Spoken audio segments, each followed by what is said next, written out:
વર્ષો પહેલાંની શું પરિસ્થિતિ હતી? 33 વર્ષે દુષ્કાળ પડે. આપણે આ 3 જિલ્લાવાળા એવા છો કે દુષ્કાળિયા વિસ્તારના, નપાણિયા વિસ્તારના હતા. અત્યારના દેશના લોકલાડીના પ્રધાનમંત્રી આદરણીય નરેન્દ્રભાઈ મોદી, ભારતના રાષ્ટ્રીય અધ્યક્ષ આદરણીય નડ્ડાજી, આદરણીય અમિતભાઈ શાહ સાહેબ, ગુજરાતના લોકલાડીના મુખ્યમંત્રી આદરણીય ભૂપેન્દ્રભાઈ પટેલ અને પ્રદેશના અધ્યક્ષ શ્રી જગદીશભાઈ વિશ્વકર્માજી ના સાનિધ્યમાં પણ નરેન્દ્રભાઈ જ્યારથી ગુજરાતના મુખ્યમંત્રી બન્યા ત્યારથી આપણી નવી દિશા બદલી. રાજ્યના 19 જિલ્લા હતા ત્યારે રાજ્યમાં છેલ્લા નંબર ઉપર આપણે હતા. 19મો નંબર આપણો હતો. અત્યારે આપણે વાવ થરાદ 34મો જિલ્લો છે. બીજા જિલ્લાની હરોળની બરોબરીમાં આગળ આપણે આવી ગયા. આ નરેન્દ્ર મોદીનો પ્રતાપ છે, ભારતીય જનતા પાર્ટીનો પ્રતાપ છે. અને મિત્રો, આપણી ડેરી એટલે સમગ્ર એશિયામાં બનાસ ડેરી એટલે નંબર 1 ડેરી. રોજનું 1 કરોડ લીટર દૂધ મિત્રો આવે. એકલી દૂધ કે દૂધની બનાવટો નહીં, એના માટે એના સિવાય પણ મારા ખેડૂત મિત્રોને સારામાંથી શું આવક મળી શકે એમ છે. એટલા માટે કરીને અનેક પ્રકારના બીજા વિભાગો એમાં શરૂ કરીને દૂધની બનાવટો તો બધી બનતી જ હતી. બટાકાવાળું કર્યું, મધવાળું કર્યું, ગેસનું કર્યું, અનેક કામો, અને જેથી કરીને એ પણ મારા ખેડૂતોને લાભ મળે એ કામ કર્યું છે. આદરણીય શંકરભાઈની આગવી દ્રષ્ટિ.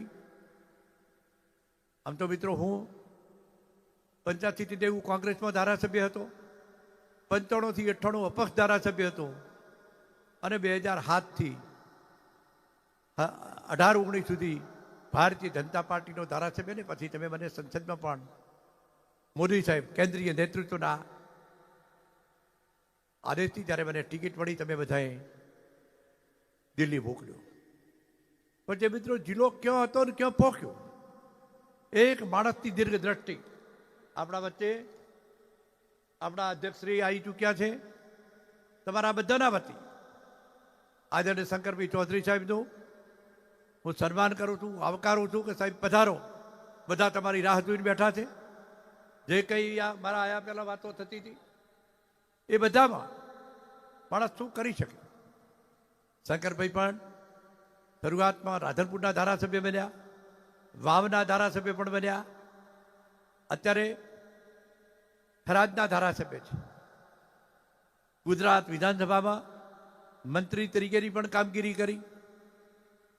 અત્યારે અધ્યક્ષ તરીકેની જવાબદારી સંભાળી રહ્યા છે.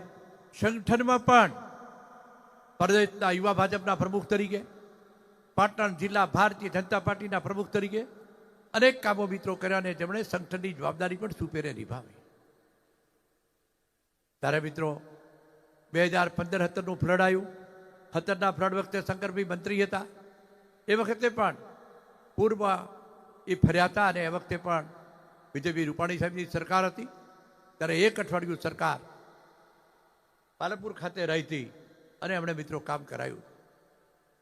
અત્યારે પણ આ વખતે જ્યારે ફ્લડની પોઝિશન, અને એ જ ફ્લડની પોઝિશનમાં મિત્રો વિધાનસભા ચાલુ થઈ ગઈ હતી.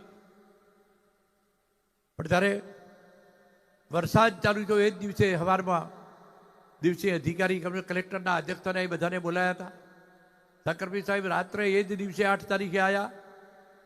એમણે પણ બધાને મિટિંગ લીધી, શું કરવા જેવું છે એ સૂચના આપી.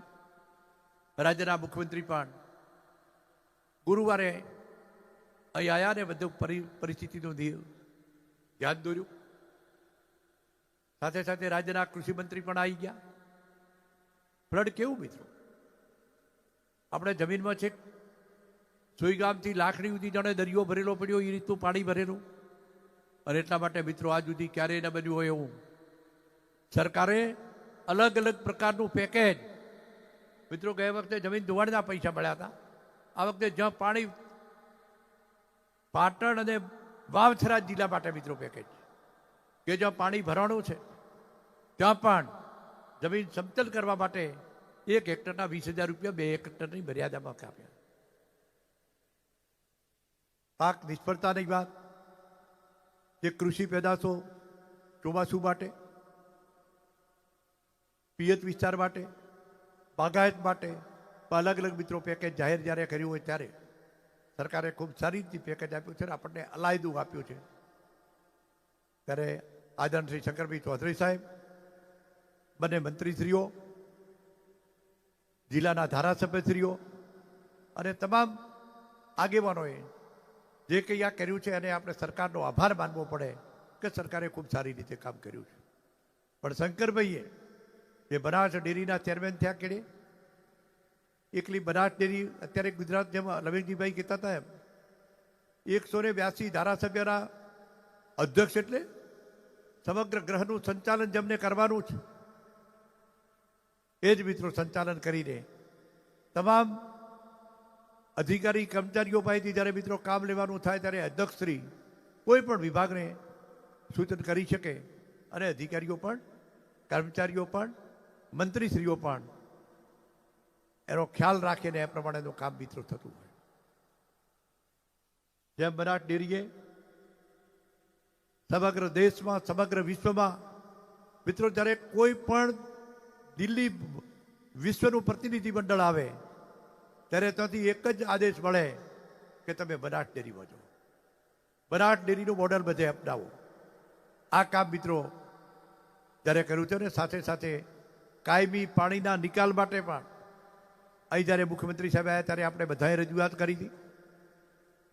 મેં તો એવું કીધું હતું કે કેનાલ બંધ રખાવો 12 મહિનામાં 5-6 મહિના, પણ છતાં સરકારે કાયમી પાણીના નિકાલ માટેનો પ્રોજેક્ટ બનાવ્યો છે. એની પણ સરકાર ગંભીરપણે વિચારણા કરી રહી છે. પણ શંકરભાઈ સતત વિસ્તારના વિકાસ માટે તમામ ક્ષેત્રમાં શું કરી શકાય, શું કરવા જેવું છે, આગવી સૂઝબૂઝથી જે મિત્રો યુવાન માણસ હોય ને એ દોડી શકે. યુવા શક્તિ ઘણી બધી કામ કરી શકે. અત્યારે તમે જોતા હશો કે ભારતીય જનતા પાર્ટીમાં આખું સંગઠનના પ્રમુખ પણ યુવા, નવું મંત્રી મંડળ પણ મોટા ભાગે યુવા. એટલા માટે કે જે યુવાનોમાં કાર્ય કરવાની શક્તિ છે. આપણને બધાને તો એવું લાગે કે અમને જોનાને કાયમ ચાલુ રાખે, તમને જોનાને બદલવા ગમતા નથી, આવી એક માનસિકતા. પણ નવો મિત્રો બદલાવ ખૂબ જરૂરી હોય છે અને બદલાવની સાથે નવી દિશાઓ. અત્યારે તમે જોતા છો કે હું તમે ભણતા હતા કે આપણા દીકરા ભણતા હતા, અત્યારે આપણા પૌત્ર કે પ્રપૌત્ર ત્યારે નાના ટાબરિયાની સ્કિલ એટલી ઊંચી છે કે ઘણું બધું મિત્રો કરી શકે. અને સ્કિલને લીધે આજના મારા યુવા મિત્રો દેશ અને દુનિયા સાથે વાતો કરતા થાય. આ નરેન્દ્ર મોદીનો પ્રતાપ છે. નરેન્દ્ર મોદી જે કંઈ દ્રષ્ટિ અપનાવે છે, શંકરભાઈ પણ એમાંથી જે કંઈ લઈને જે કરવા જેવું છે એ મિત્રો તરત જ એનો અમલીકરણ કરાવે છે. આ બધું જ્યારે થતું હોય ત્યારે આપણે બંને મંત્રીશ્રીઓને પણ સાંભળવાના છે, પ્રમુખ સાહેબ પણ છે અને અધ્યક્ષશ્રીને પણ સાંભળવાના છે. પણ મિત્રો એકલો એક કાયમના માટે ખ્યાલ રાખજો, ક્યાંક આપણા વ્યક્તિગત અણબનાવો છે. કોંગ્રેસના શાસનમાં શું થતું હતું અત્યારે લાંબી વાતો એટલે નથી કરતો, પણ જ્યારે 2 મિનિટનો કાર્યક્રમ છે કે કોંગ્રેસના શાસનમાં તમને મિત્રો યાદ કરાવું કે ડીઝલ લેવા માટે પણ પરમિટ લેવું પડતું હતું. યાદ છે કોઈને?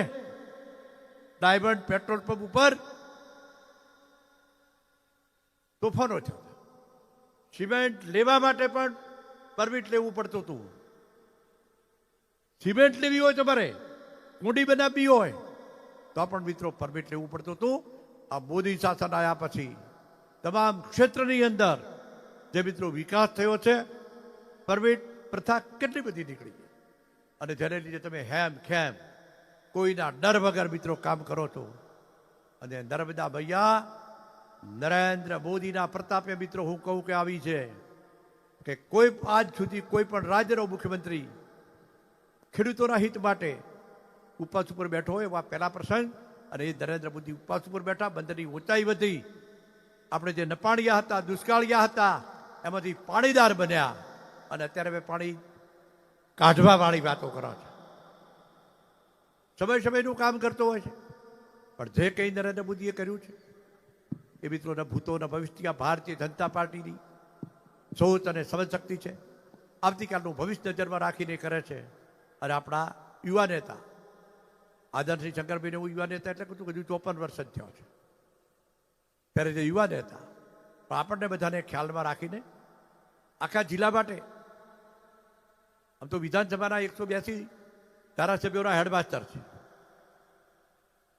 પણ બનાસકાંઠા જિલ્લો જેમ રમેશજી કીધું કે અમે પણ ત્યાં બેસીને અમારા કામો કરાવીએ છીએ, એ બધી ખબર રાખે છે. પણ આપણા વિસ્તાર માટે મિત્રો આપણે 100% ગર્વ કરવો જોઈએ કે જિલ્લો મિત્રો અલગ બન્યો. વાવ થરાદ જિલ્લો આપણો નવીન બન્યો. હું કાયમ કહેતો હતો કે થરાદ વગર બીજો કોઈ જિલ્લો બને નહીં, એટલે હેડક્વાર્ટર થરાદ જ રહે. કારણ કે થરાદનું જે ડેવલપમેન્ટ હતું એ મિત્રો આખા રાજ્યમાં આખા જિલ્લાની અંદર કોઈ પણ જગ્યાએ કોઈ વિચારતું હોય તો વિચારો કે થરાદની મોટામાં મોટો તાલુકો, સાથે સાથે જે થરાદ માટેના વિકાસનું કામ, સરકારી માધ્યમિક શાળાઓ, આર્ટ, કોમર્સ, સાયન્સ, એગ્રીકલ્ચર બધી જ સરકારી કોલેજો હોય એવી એક જ વિધાનસભા ક્ષેત્ર, એક જ થરાદ તાલુકો, સરકારી હોસ્પિટલ, ઘણું બધું. અને આ બધું લક્ષ્યમાં રાખીને જ્યારે સરકારે મિત્રો કર્યું છે, આપણા અધ્યક્ષશ્રી સતત જીઆઈડીસી માટે, નવા નવા ઉદ્યોગો માટે, અને નવો જિલ્લો બન્યો છે ત્યારે અત્યાર સુધી આપણે બધા ખેતી આધારિત હતા, હવે નવા ઉદ્યોગો પણ લાવશે, નવા ઉદ્યોગોની પણ શરૂઆત થશે. જિલ્લો બન્યો છે ત્યારે તમામ ક્ષેત્રમાં જિલ્લાની તો બધી ઓફિસો ખરી, પણ પોલીસની પણ જુદી જુદી બ્રાન્ચો કરીને નાના ક્ષેત્રમાં આપણને બધી કાયદો અને વ્યવસ્થાની પરિસ્થિતિ જળવાશે. આ બધું જ મિત્રો થવાનું છે. આપણે બે મંત્રી સાહેબોને, અધ્યક્ષ સાહેબને પણ સાંભળશું.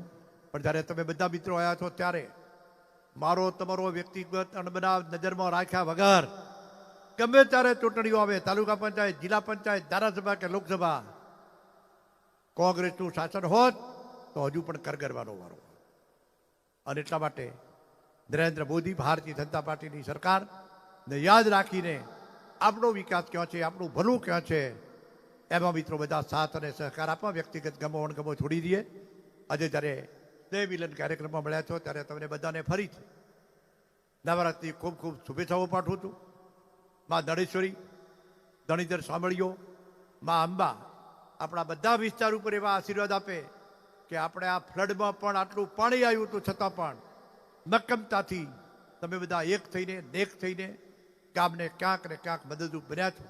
એ રીતે મદદરૂપ બનવાની ભાવના રાખીને ખૂબ આગળ વધો, ખૂબ પ્રગતિ કરો, ખૂબ સુખી થાય, આરોગ્યની રીતે, કૃષિની રીતે, ઉદ્યોગોની રીતે, પશુપાલનની રીતે બધાને સુખ અને સમૃદ્ધિ વધે એવો સાંભળ્યો ભગવાન નરેશ્વરી માતા, મા શેણાલ અને મા અંબામાં આપણા ઉપર આશીર્વાદ ઉતારે એ જ અપેક્ષા સાથે એમના આશીર્વાદ આપણને મળે એ વિનંતી સાથે મારી વાણીને વિરામ આપું છું. આપ સર્વેને નવા વર્ષની શુભેચ્છાઓ. ભારત માતા કી. ધન્યવાદ, આભાર સાહેબ. વિક્રમ સંવંતના આ નવા વર્ષના થરાદ મત વિસ્તાર અને બનાસકાંઠા જિલ્લા ભારતીય જનતા પાર્ટીના